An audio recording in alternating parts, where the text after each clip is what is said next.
il y a des croix rouges sur le mur. Il y a également une infirmière. Alles, was selbst gebaut ist, egal in welche Richtung es geht, ist verboten.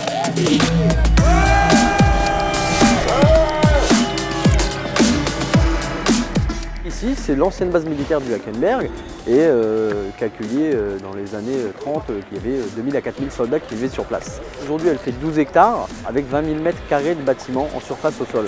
En termes de volume de jeu, c'est énorme et on a vraiment cette spécificité sur ce terrain-là d'avoir un terrain semi-urbain, urbain, boisé.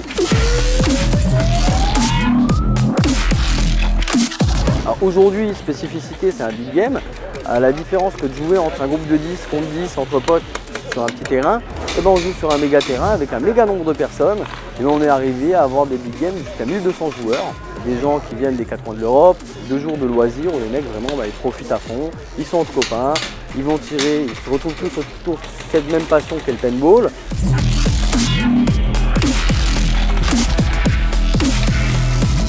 On a un jeu, c'est les mercenaires de la cuisine.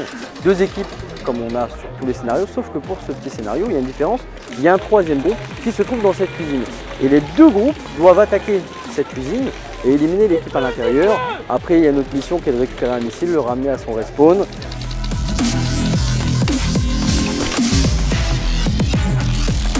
Au début, les joueurs, quand ils étaient touchés, devaient sortir du terrain.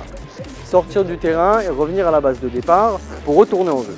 Mais on s'est rendu compte que le joueur de paintball, comme tout le monde, est un peu fainéant. Et quand il a attendu le début du jeu avec impatience, quand il attend le big game déjà avec impatience, il part, il court, il se prend une bille au bout d'une minute.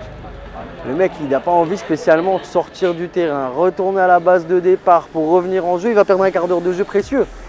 Donc, on peut un peu tricher, on va essuyer.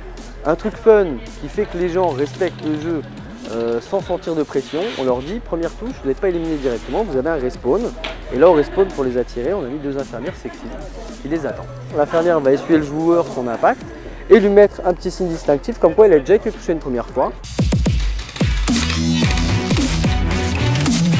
Les arbitres sont là pour que le jeu se passe bien, pour guider les joueurs, pour encadrer les joueurs, pour qu'il n'y ait pas de débordement, pour créer une dynamique de jeu. Ils sont là pour tout ça en même temps. Le but d'un big game, c'est de faire plaisir aux gens. Quand les gens repartent en klaxonnant avec le sourire, en nous remerciant, on est content, c'est qu'on a fait plaisir. Et si on a fait plaisir, c'est que ça s'est bien passé.